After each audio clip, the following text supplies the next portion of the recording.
दोस्तों नमस्कार, मैं विकास भारद्वाज एक बार फिर आप सभी के सामने सीआरपीसी के एक सेक्शन के साथ उपस्थित हूं। यह सेक्शन काफ़ी महत्वपूर्ण है, चाहे आप प्री का एग्ज़ाम दे रहे हों या पीसीएस जुडिशियरी मेंस का एग्ज़ाम दे रहे हों या आप कहीं पर भी हों, आप लॉ से जुड़े हैं, कानून से जुड़े हैं, तो इस सेक्शन की आपको बहुत ही ज़रूरत पड़ती है। आज इस सेक्शन का मैं पूरा डिटेल एनालाइज करूंगा और डिटेल आपको बताऊंगा। यह 10 नंबर का मेंस का सवाल है और जो सेक्शन मैं आपके सामने डिस्कस करने जा रहा हूं वो सेक्शन 167 सीआरपीसी है। सेक्शन 167 सीआरपीसी है, जिसे शॉर्ट में रिमांड भी कहा जाता है। वीडियो शुरू करने से पहले आप लोगों के लिए एक सूचना है कि जो भी चाहे पीसीएस जुडिशियरी की तैयारी कर रहे हैं, चाहे आरपीएफ एलडीसी की तैयारी कर रहे हैं, दोनों ही एग्जाम में जो है आपको एक तो आरपीएफ एलडीसी में रीजनिंग की क्लासेस भी 10 नंबर की चाहिए, रीजनिंग, और 10 नंबर का जीएस भी चाहिए। और पीसीएस जुडिशियरी के लिए भी जीएस चाहिए। अगर आप बिहार पीसीएस जुडिशियरी दे रहे हैं तो उस जीएस की तैयारी करनी पड़ेगी आपको। तो इसके लिए मेरा एक और YouTube चैनल है जिसका नाम AIC पूर्णिया है।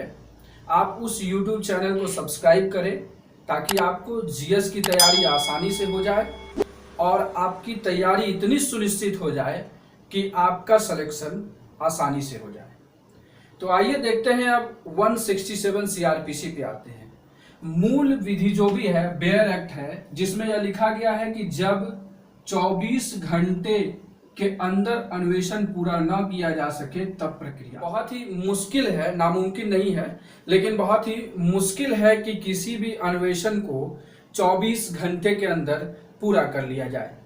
तो कानून हर चीज की, हर विधि की कोई ना कोई प्रक्रिया जरूर बताता है। तो 167 सीआरपीसी यही बताता है कि जब 24 घंटे के अंदर अन्वेषण पूरा ना किया जा सके तब प्रक्रिया क्या है। इसे शॉर्ट में रिमांड भी बोलते हैं, रिमांड। तो इसमें 6 क्लॉजेज हैं और सब क्लॉजेज भी हैं। सारे को मैं एक एक करके तोड़ तोड़ के आपको बताऊंगा।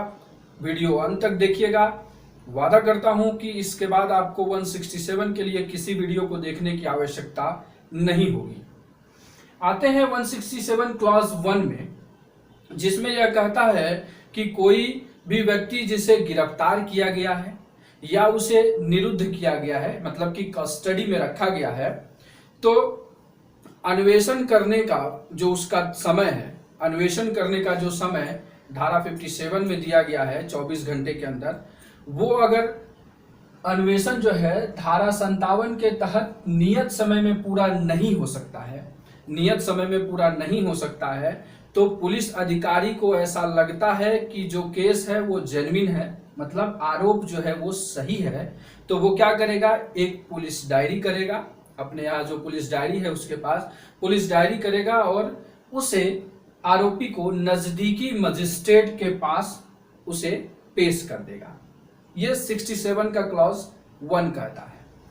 67 के क्लॉज 2 में चले तो उसमें यह कहता है कि अब जान लीजिए कि मजिस्ट्रेट की अधिकारिता उस पर नहीं है, मतलब कि उस मजिस्ट्रेट के पास उसे पेश किया गया है जिसे कि उस विचारण की अधिकारिता नहीं भी है, तो भी वो क्या करता है, अभियुक्त को अभिरक्षा में, मतलब कस्टडी में दे सकता है। लेकिन उसके लिए क्या है, मैक्सिमम 15 डेज तक वो दे सकता है कस्टडी में। लेकिन साथ ही साथ ये है कि उसकी अधिकारिता तो उस पर नहीं है, तो वो अधिकारिता प्राप्त मजिस्ट्रेट के पास उस डायरी जो कि पुलिस डायरी उसके पास पेश की गई है, अभियुक्त जो भी चीज है, इसके साथ उसे अधिकारिता प्राप्त मजिस्ट्रेट के पास क्या करेगा, भेज देगा। तो क्लॉज 2 भी क्लियर हो गया होगा। क्लॉज 2 के और भी प्रावधान जिसमें बेल बाय डिफॉल्ट हो जाता है, वो क्या है उसके बारे में देखते हैं। तो 167 क्लॉज 2 का ए यह कहता है कि हिरासत की अवधि को जो है बढ़ाया भी जा सकता है, मतलब कि एक बार में मैक्सिमम 15 डेज तक तो कस्टडी दिया जा सकता है, लेकिन इस अवधि को ऐसा लगता है या ऐसा प्रतीत होता है मजिस्ट्रेट को कि अवधि जो है हिरासत की और बढ़ाई जा सके, बढ़ाई जा सकती है, क्योंकि अन्वेषण के लिए यह आवश्यक है, जांच के लिए यह आवश्यक है, तो वह हिरासत की अवधि बढ़ा भी सकता है। परंतु किस किस अवधि में कितना बढ़ा सकता है वो 167 क्लॉज 2 सब क्लॉज 1 और 167 क्लॉज 2 का सब क्लॉज ए का सब क्लॉज 1 बताता है कि मैक्सिमम 90 डेज तक का जो है पुलिस कस्टडी या जुडिशियल कस्टडी उसे हिरासत में रख सकता है। किस सजा में? जब उसमें डेथ का कोई अभियुक्त हो, जिसे लाइफ इन प्रिजन तक की सजा हो सकती है, या जिसमें 10 साल से कम की सजा का प्रावधान नहीं है, ऐसे अपराध के लिए 90 डेज तक का कस्टडी का प्रावधान है। लेकिन वहीं पर 67 क्लॉज 2 ए का क्लॉज 2 कहता है, सब क्लॉज 2 ये कहता है कि मैक्सिमम जो है 60 डेज भी हो सकता है, जो ऊपर के ऑफेंस जिसमें कि डेथ पेनाल्टी ना हो, लाइफ इम्प्रिजनमेंट ना हो, 10 साल से ऊपर की सजा ना हो, इनको छोड़ करके जो भी सजा वाला जो है अपराध है उसमें 60 दिन तक की कस्टडी दे सकता है। लेकिन इसमें यह भी लिखा गया है कि अगर अन्वेषण इस अवधि के दौरान पूरा नहीं हो पाता है, इन्वेस्टिगेशन पूरा नहीं हो पाता है, तो वो अभियुक्त बेल का अधिकारी हो जाता है, और अगर वो जमानत मांगता है या जमानत दे सकता है तो उसे जमानत दी जा सकती है। तो ये हम लोगों ने यहां तक देखा। उसके बाद हम लोग देखते हैं 167 के क्लॉज 2 सब क्लॉज बी में ये कहा गया है कि पुलिस कस्टडी जो है उसको बढ़ाया जाएगा। लेकिन कब? पुलिस कस्टडी तभी बढ़ाया जाएगा जब पर्सन को फिजिकली प्रेजेंट होना होगा, चाहे वो पहली बार हो या कितनी भी बार हो। जितनी बार कस्टडी जो है बढ़ाई जाती है उसे बार बार कोर्ट में हाजिर करना पड़ेगा। लेकिन न्यायिक कस्टडी जो है, जुडिशियल कस्टडी में उसे बार बार लाने का नहीं। फर्स्ट टाइम आएगा ठीक है, सेकेंड टाइम उसे वीडियो कॉन्फ्रेंसिंग के माध्यम से भी उसके जुडिशियल कस्टडी को बढ़ाया जा सकता है। तो आशा करता हूं कि सेक्शन 162 क्लॉज 2 के बी तक आप समझ गए होंगे। इसके बाद है 167 क्लॉज 2 का सब क्लॉज सी ये कहता है कि कोई भी सेकेंड क्लास मजिस्ट्रेट के पास कस्टडी देने का, जो भी ये पुलिस कस्टडी देने का उसके पास अधिकार नहीं है। लेकिन उसमें प्रावधान यह भी कहा गया है कि अगर हाई कोर्ट उसे एम्पावर्ड कर दे, हाई कोर्ट उसे शक्ति प्रदान कर दे, तो वह पुलिस कस्टडी दे सकता है। इसके बाद आते हैं 167 के क्लॉज 2 का सब क्लॉज सी में जो है वहां पर एक्सप्लेनेशन कुछ दिया गया है। उस एक्सप्लेनेशन में सबसे पहले यह कहा गया है कि अगर समय सीमा खत्म हो जाता है, कौन सा जो मैंने पहले आपको बताया, ये कस्टडी का जो है जुडिशियल कस्टडी या पुलिस कस्टडी जो है, इसकी समय सीमा खत्म हो जाता है और वो अभियुक्त जो है जमानत लेने का तो अधिकारी हो जाता है, लेकिन वो जमानत किसी कारण से नहीं ले पाता है, मतलब कि वो लाइबल नहीं है, उसके पास उस तरह की संभावना नहीं बन पा रही है कि वो जमानत ले पाए, तो ये क्या होगा, उसे छोड़ा नहीं जाएगा, उसे निरुद्ध करके ही कस्टडी में ही रखा जाएगा।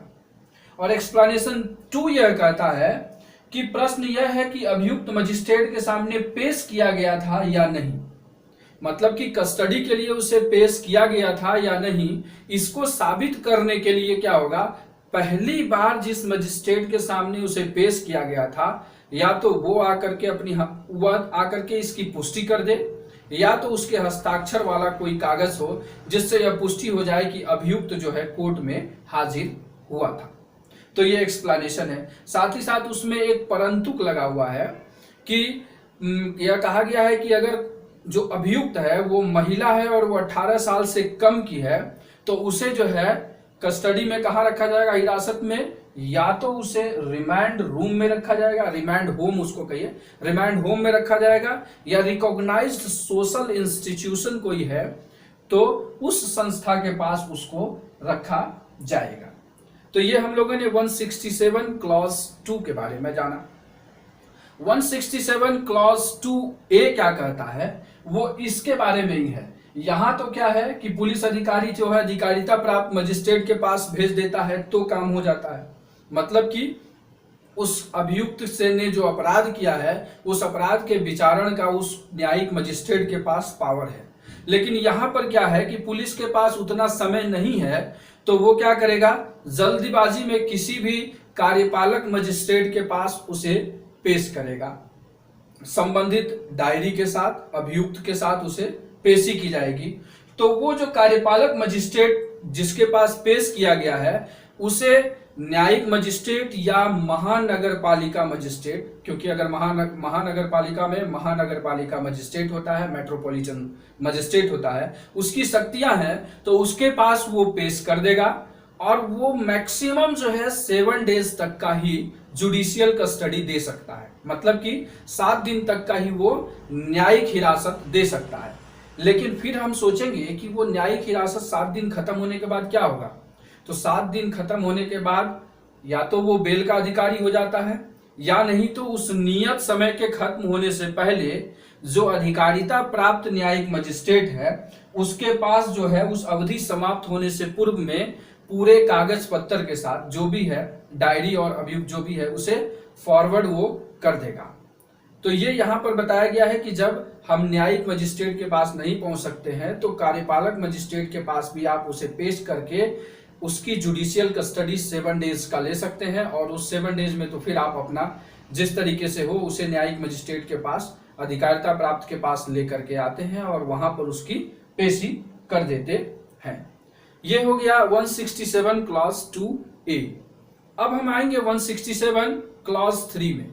167 क्लॉज 3 ये कहता है कि ये सारी जो कार्यवाही हो रही है, जो कस्टडी दे रहा है मजिस्ट्रेट, वो मजिस्ट्रेट उस कस्टडी देने का मतलब पीसी का, ये पुलिस कस्टडी या हिरासत में भेजने का जो भी चीज है, इसके बारे में जो कारण है उस कारण का लिखित नोट लिखेगा। मतलब कि वो लिखित कारण देगा कि इसे पुलिस कस्टडी में हिरासत में क्यों भेजा गया है, उस मजिस्ट्रेट को मजिस्ट्रेट के द्वारा यह कारण बताया जाएगा। वहीं 167(4) जो है 167(4) यह बताता है कि अगर कोई ऐसा मजिस्ट्रेट उसकी इंक्वायरी कर रहा है जिसके पास की उसकी अधिकारिता नहीं है, तो वो क्या करेगा, अपने जांच की जो मजिस्ट्रेट के पास जो है वो अपने पूरे जांच की जो है प्रतिलिपि किसके पास भेजेगा, वो कारण सहित भेजेगा कि हमने जुडिशियल कस्टडी क्यों दिया है, किसके पास, मुख्य न्यायिक मजिस्ट्रेट के पास, चीफ जुडिशियल मजिस्ट्रेट के पास जो है वह मजिस्ट्रेट कारण सहित जो है इस कस्टडी के कारण सहित वो सारी चीज उसके पास भेजेगा। तो 167 क्लॉज 4 भी मैंने क्लियर कर दिया। अब क्लॉज 5 और क्लॉज 6 एक दूसरे से जुड़े हुए हैं। क्लॉज 5 में यह कहता है कि अगर कोई मामला समन मामला है, आप कमेंट बॉक्स में मुझे बताएंगे कि समन मामला कहां परिभाषित है। तो अगर कोई समन मामला है और अन्वेषण 6 महीने के अंदर पूरा नहीं हो पाया है, तो जो मजिस्ट्रेट है वह कार्यवाही को रोकने की आदेश दे सकता है और उसे उस अभियुक्त को छोड़ने का भी आदेश दे सकता है। तब जब इन्वेस्टिगेटिंग ऑफिसर युक्ति युक्त कारण दे देता है तो वह अन्वेषण आगे भी चलेगा, अगर नहीं दे पाता है तो वहां पर ही उसे क्या करेगा, मजिस्ट्रेट रोकने का आदेश दे सकता है। अब अगर यहां मजिस्ट्रेट इसे रोकने का आदेश दे दिया है तो इस आदेश को जो है चैलेंज किया जा सकता है किसके पास, सेशन न्यायाधीश के पास। 167 का 6 क्लॉज ये कहता है कि 167(5) जो उपधारा 5 के अधीन अगर अन्वेषण को रोकने का आदेश पारित किया गया है तो उसे सेशन जज के पास चैलेंज किया जाएगा और चैलेंज करने के बाद क्या होगा, न्यायालय जो वो न्यायाधीश जो है अन्वेषण करने का आदेश दे सकता है, साथ ही साथ बेल के प्रोविजन को भी इंप्लीमेंट करने का जो है वो आदेश डायरेक्शन दे सकता है।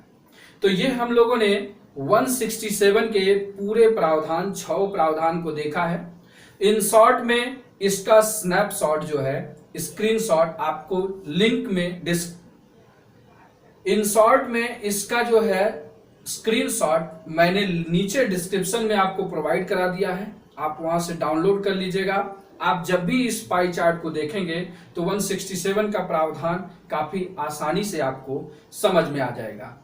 1 मिनट में रिकॉल करें, फटाफट, जिससे कि आपको फिर से याद हो जाए। सबसे पहले कोई भी अभियुक्त गिरफ्तार होगा तो अगर धारा 57 जो दिया हुआ है उसके अंतर्गत नियत समय में अगर अन्वेषण पूरा नहीं हो सकता है तो क्या होगा, पुलिस अधिकारी को ऐसा लगता है कि आरोप सही है तो वो अधिकारिता प्राप्त मजिस्ट्रेट के पास डायरी करके भेज देगा। उसके बाद सेकंड में ये कहता है कि मजिस्ट्रेट जो है उस मामले का विचारण चाहे उसके अधिकारिता में है या नहीं है फिर भी कर सकता है और वो जुडिशियल कस्टडी भी दे सकता है एक बार में मैक्सिमम 15 डेज। साथ ही साथ वो सारे कागज पत्र के साथ जो भी है डायरी और अभियुक्त को अधिकारिता प्राप्त मजिस्ट्रेट के पास ट्रांसफर कर सकता है। साथ ही साथ 167(2) के ए में देखें तो हिरासत की अवधि बढ़ाई भी जा सकती है।